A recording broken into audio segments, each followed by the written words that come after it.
오늘은요, 요한계시록 4경에 벌써 한 달이 다 되어가는 27일차입니다.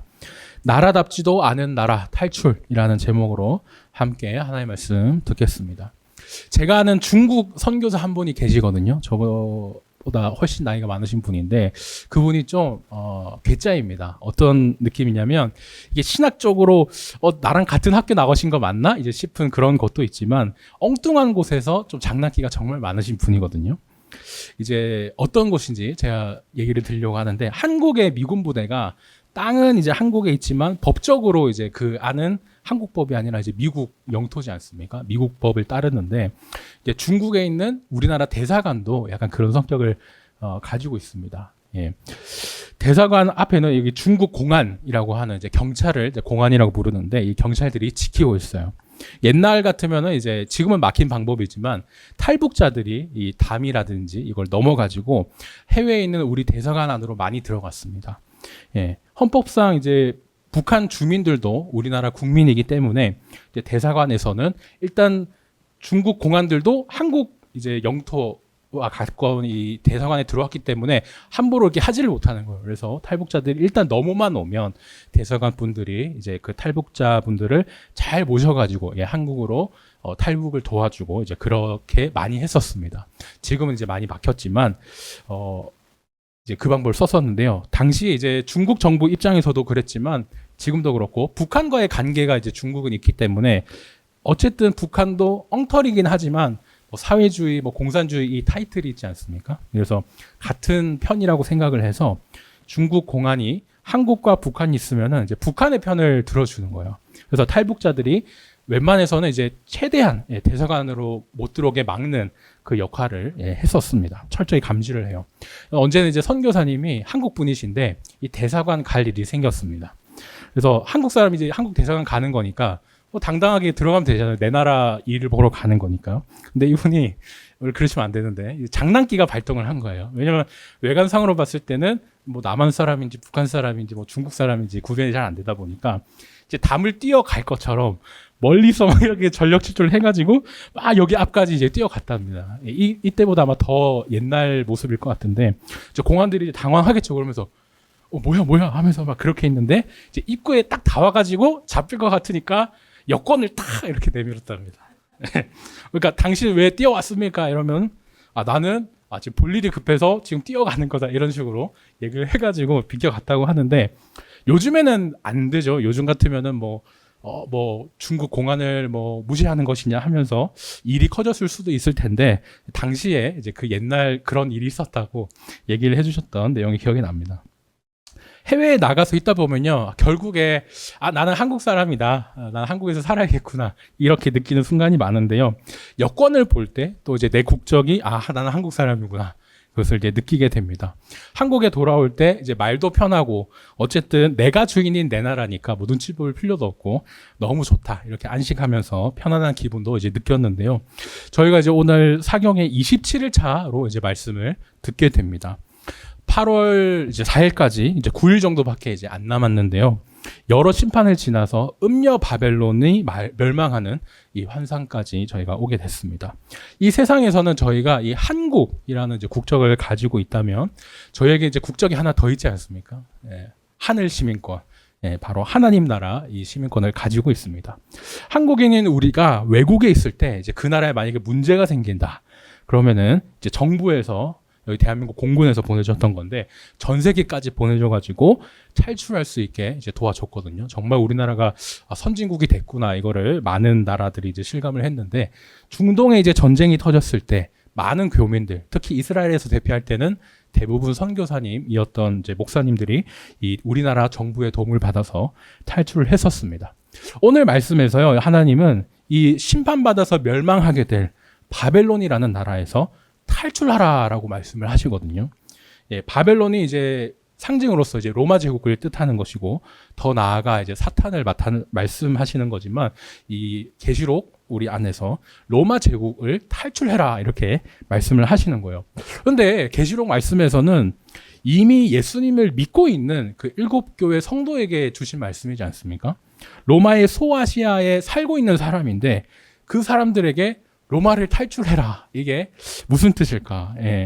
살고 있는 나라를 떠나서 다른 나라로 이민 가라 이것도 아닐 거고 그 도시에서 그 교회에서 잘 신앙생활을 하고 있는데 뭐 다른 도시로 가서 신앙생활을 해라 그것도 아닐 텐데 무슨 말일까? 예, 그 말씀의 내용을 저희가 오늘 차근차근 하나씩 보면서 이해할 수 있었으면 좋겠습니다. 오늘 18장 말씀에 바벨론이 왜 망하는지 또 어떻게 망하는지 이 이야기들이 쭉 나오거든요. 1절부터 저희가 말씀을 한번 듣겠습니다.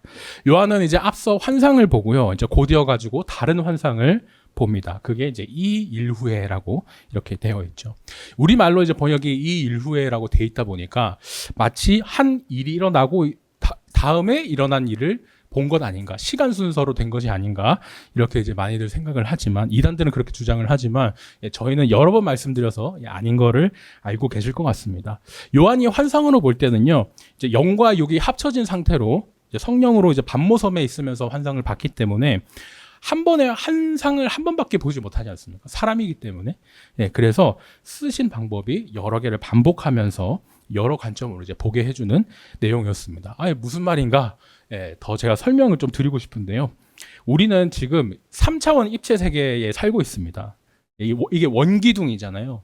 물병 같은 이런 원기둥인데 그런데 저희는 3차원에 있어서 이게 원기둥이라는 걸 알지만 이거를 모르는 2차원의 그런 누가 이걸 본다고 생각해 보십시오. 일단은 저희처럼 위에서 옆에서 한꺼번에 바라보지 못하기 때문에 위에서 보든지 뭐 옆에서 보든지 이렇게 한 곳으로 밖에 못 봐요.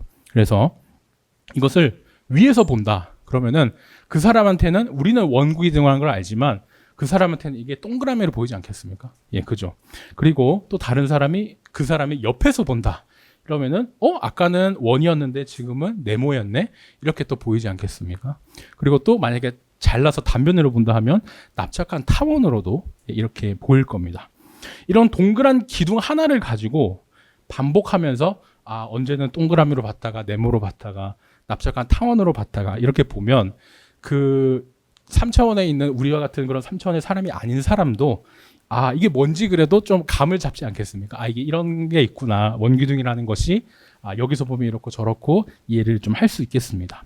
저희는 답답하죠. 그냥 이 원기둥이라고 말하면 될 것을 왜 이렇게 답답하게 하는가 하지만 2차원인 존재에게는 이제 그들의 눈높이에 맞춰서 저희가 뭐 원으로도 보여줬다가 네모로도 보여줬다가 마치 어른이 어린아이에게 이제 설명을 해주듯이 그렇게 낮춰서 해줍니다. 물론 설명하기가 참 번거롭고 답답하죠. 뭐 그렇게 할 필요가 있나 싶긴 하지만 그렇게 또 기록된 것이 복음서와 계시록입니다. 4가지 관점으로 다양하게 복음서를 이해할 수 있도록 하나님이 우리에게 맞춰서 낮춰가지고 이렇게 4가지 관점으로 보게 해주셨고 계시록도 저희가 인심판, 나팔심판, 대접심판 이렇게 3번의 관점으로 이렇게 보게 해주셨는데요. 정말 하나님이신 예수님께서 사람의 몸을 입고 오시고 낮아지셨는데 영이신 하나님께서 자신이 만든 사람의 몸에 갇히신 것 이것도 참 놀라운 일이고 이렇게 성경에서도 저희같이 정말 부족하고 연약한 인간을 위해서 그 낮은 수준으로 성경을 설명해 주셨다는 것 이것도 참 놀라운 은혜이고 사랑임을 이제 고백합니다. 오늘 요한의 이 일 후에라는 말도요. 그래서 순서대로 일어난 일이 아니라 제가 말씀드렸듯이 이후에 내가 본 환상은 이런 말로 이제 번역이 더 이제 잘 될 수 있을 것 같습니다. 그래서 새 번역에서는 이제 이 일 후에라고 하니까 이단들이 하도 이거를 순서대로 막 이상하게 끼워 맞추고 하니까 그 뒤에 나는 이런 환상을 봤습니다. 이런 식으로 또 새 번역에서는 번역을 잘 했거든요. 이제 신천지들이 개역 한글 요것만 이제 고집하는 이유가 있는 거죠. 저희가 원어를 막 저렇게 막 안 해도 이런 번역본만 잘 살펴봐도 저희가 그런 이단들의 억지 주장들 잘 이겨낼 수 있겠습니다. 다시 이제 저희가 1절을 계속 보자면요. 앞에 이제 환상을 보고 나서 요한이 이제 다른 천사가 이제 하늘에서 내려오는 것을 봅니다. 근데 이 천사는요, 앞에 심판을 했던 천사와는 다른 천사죠. 구약에서 이제 하나님이 나타내실 때와 같이 영광으로 땅을 환하게 이제 비추시고요. 보좌 위에 다스리는 하나님과 또 예수님처럼 큰 권세를 들고 이렇게 내려왔습니다. 앞에 예수님께서 천사의 모습으로 등장한 적이 있으셨거든요. 그 땅과 바다를 이제 밟고 계신 그 큰 힘센 천사의 모습이었고 또 미가엘과 같은 모습으로 하늘에서 그 사탄을 쫓아낼 때도 그 사람이 아니라 그 천사의 모습을 상징으로 그렇게 보여주셨습니다. 정말 예수님이 천사가 된 게 아니고, 그죠?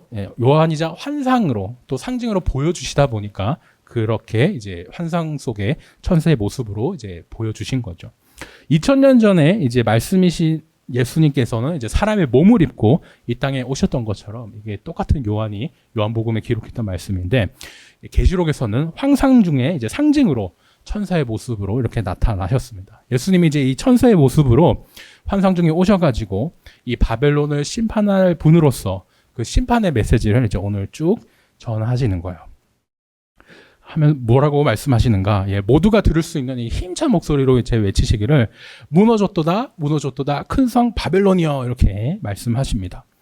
이사야에서도 함락되었도다 이것이 이제 2번 이렇게 나왔었는데 이제 그 내용이 연결되는 것이죠. 그 바벨론의 모습처럼 로마 제국도 무너질 것이고, 그것을 말씀하시는데 왜 망하는가? 로마 제국이 많은 신과 그런 황제의 숭배로 사탄의 영과 그 각종 더러운 영이 그죠? 막 바글바글하게 모이는 곳이 되었기 때문에 심판하셨습니다. 각종 더럽고 가증한 새로 모이는 곳이 되었다고 또 이렇게 말씀하시는데 이 가증한 것은 계시록에서 특히 우상 숭배를 가리킬 때 전문적으로 이렇게 썼던 표현이었습니다. 우상 숭배로 새들이 이제 모이는 곳이 되었다라는 것입니다. 아니 뭐 새들이 무슨 잘못이길래 이렇게 심판의 새를 말씀하시나 이렇게 생각이 드실 텐데요. 이 새가 이사야 말씀하고 연결이 됩니다. 바벨론이 이제 소돔과 고모라 같이 멸망할 때요. 이제 멸망했기 때문에 거기에 있던 사람들이 다 없어집니다. 멸망당해서 죽고 사라진 것이죠. 양을 치는 목자들도 이제 머물지 않을 정도로 그 도시가 초토화가 되었는데 이제 심판으로 사람들이 모두 사라진 곳이니까 거기에 사람이 없구나 해서 이제 들짐승들이 막 이제 모여들겠죠.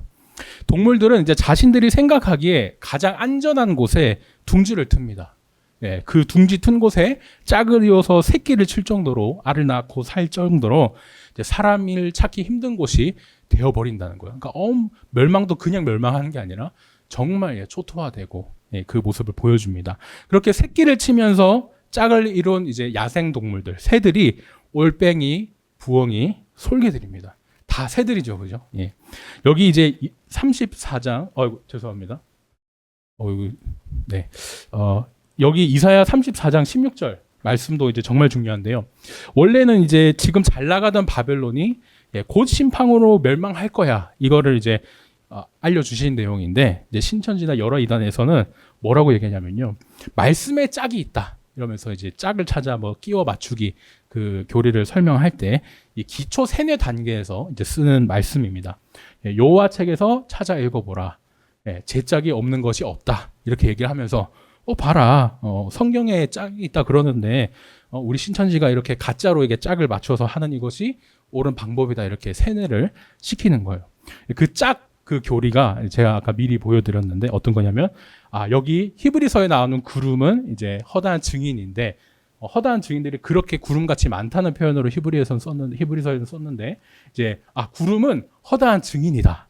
그렇게 얘기를 하면서 계시록 14장 14절 지난 화요일에 저희가 들었던 말씀인데 여기 허다한 증인이 구름인데 이 구름은 14만 4천 명 신천지 신도들이다. 이렇게 생각하면서 신도들이 있고 바글바글 이제 구름처럼 많이 허다한 증인으로 있고 그다음에 신도들 위에 인자와 같으니 이 누구였습니까? 자기네 교주죠. 이런 식으로 좀 억지로 끼워 맞추는 이런 짝교리라는 것이 있는데 이제 이런 식으로 막 이상하게 끼워 맞추는 작업을 하는 것, 그것이 이제 제 짝이 없다는 이사야 말씀에서 이 사람들이 세뇌하면서 이제 시작이 된 것이죠.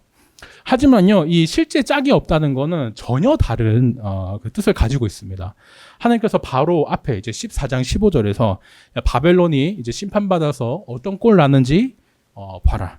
야생 짐승 짝들이 이제 모여가지고 살게 될 정도로 황폐화 될 것이다라는 그 의미에서 성경으로 말씀하셨고 그 말씀하신 것 여호와의 책에서 이 앞의 내용을 이제 나중에 멸망하고 나서 너희가 찾아봐라. 정말 말씀대로 이루어졌을 것이고 그 앞에서 말했던 그 야생 짐승들의 짐승들 짝이 정말 그 다 함께 페어된 곳에서 살고 있을 것이다. 그 뜻으로 제 짝이 없는 것이 없다. 그렇게 말씀을 하신 거거든요.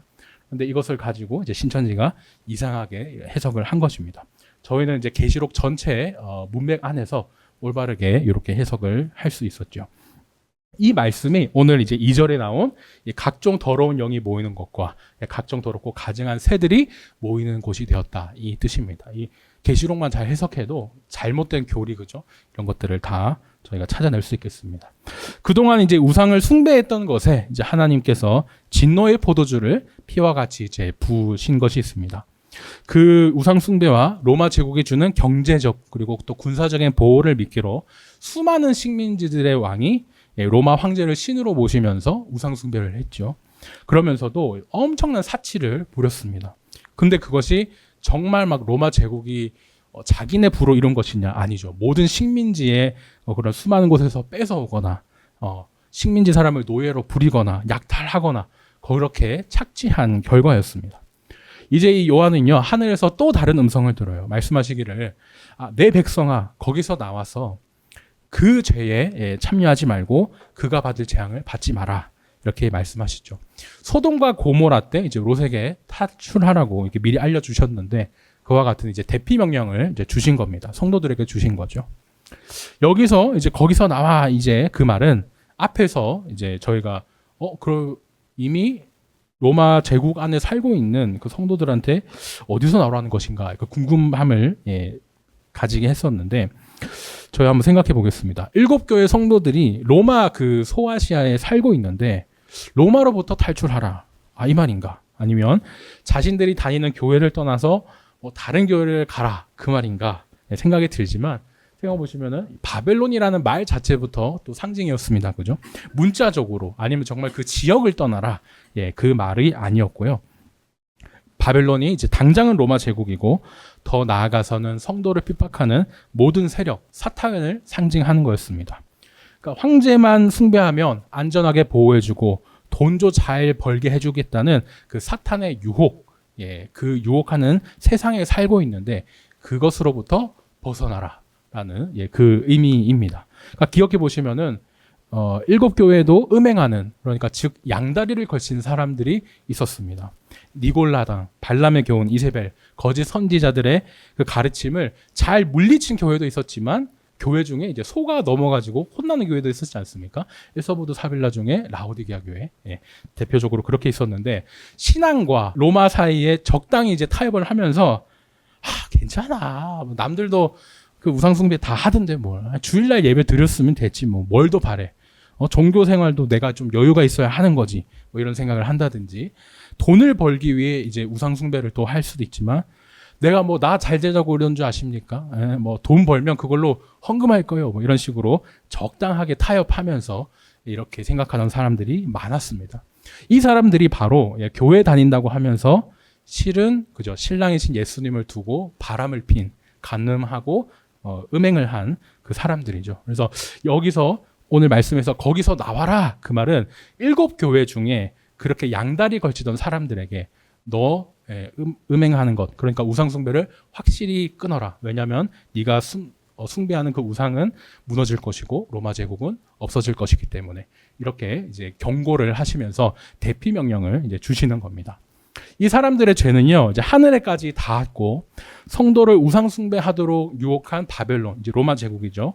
그리고 또 그 유혹에 넘어간 이제 불신자인 그 예전 성도 이미 양다리를 걸치는 것부터 불신자이기 때문에 그 예전 성도의 나쁜 행위를 이제 기억하십니다.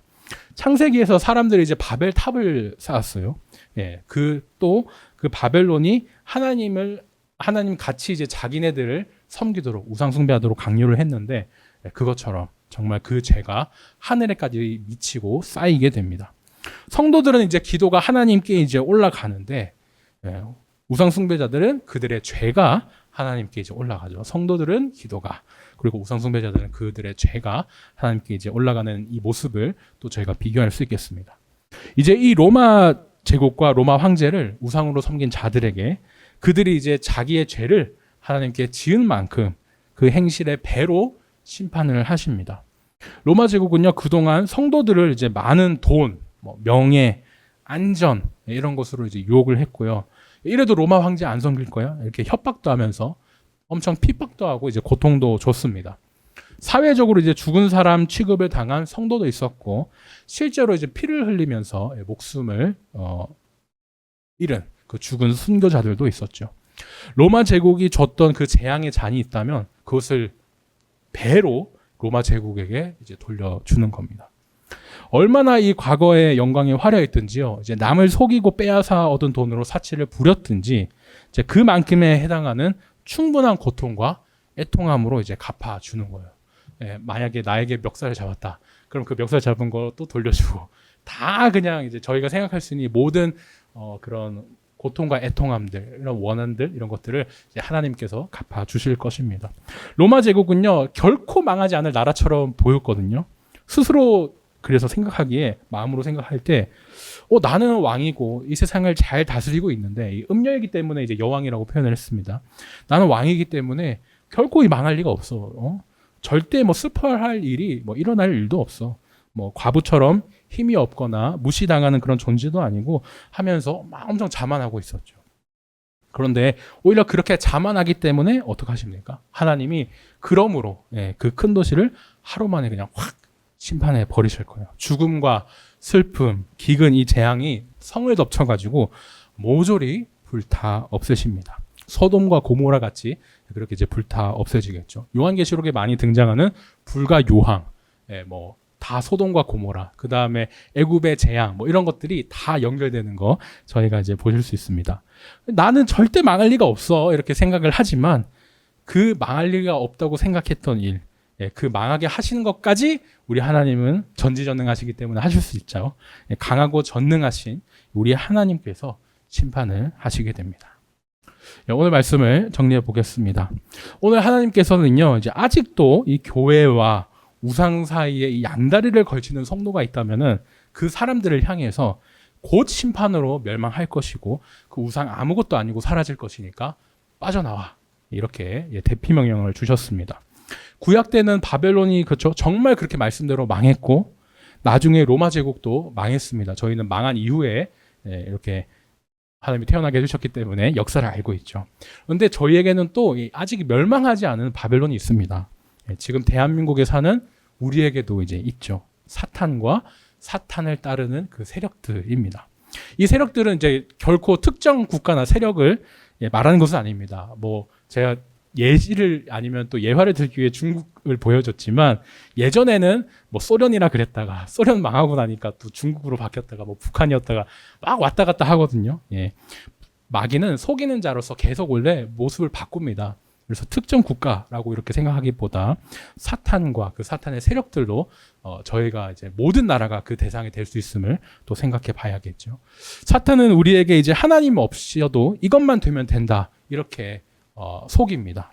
하나님은 없어도 아쉽지가 않은데 야, 이 돈만 좀 있으면 내 인생이 참 좋겠는데 아니면 건강만 있으면은 내가 더 이상 걱정이 없겠는데 아니면 이것만 가지면 아니면 해결되면 정말 평생 고민 없고 내 한이 풀릴 것 같은데 막 그런 것들이 있죠. 로마 황제, 뭐 불교 금상 이것만 우상이 아니고 내 다른 것도 아니고 내 자존심을 건드려 이런 것 또한 우상이 될 수도 있겠습니다. 예수님이 아니야 네가 참아 하는데 예수님 나와보세요. 나 이거 못 참는다니까. 그것도 우상이죠. 그래서 정말 저도 빠질 수 있고 누구에게나 그 위험과 유혹이 큰 것이 현대에 있어서 저희에게 그 우상입니다. 이런 우상의 유혹 속에 살아가는 우리에게 하나님 말씀하시죠. 오늘 성경으로 거기서 빠져나와라. 영원해 보이지 아니야. 그것은 아무것도 아니고 멸망할 거야. 말씀을 해주십니다. 바벨론 망하지 않을 것 같았고 로마도 망하지 않을 것 같았지만 결국 망했죠. 우리 삶에도 이거는 결코 망할 수가 없어. 그것이 뭐 통장의 잔고든 뭐 어떠한 것이든 이렇게 믿었던 것들이 결국에 다 없어지게 될 텐데 그 모든 것이 저희가 우상인 줄을 인식을 하고 경계하면서 하나님만 바라볼 수 있었으면 좋겠습니다. 사람의 힘으로는 정말 힘들거든요. 그런데 하나님이신 예수님께서 나를 위해 먼저 모든 것을 내려놓으시고 또 나를 위해 죽어주셨다. 그 은혜를 생각하면 저희가 예수님을 통해 하나님만 보게 될 줄 믿습니다. 바라기는요, 이제 나라답지도 않은 그 바벨론을 탈출해서 참된 나라인 하나님 나라로 들어가는 저와 우리 모든 성도님 되시기를 예수님 이름으로 축원합니다.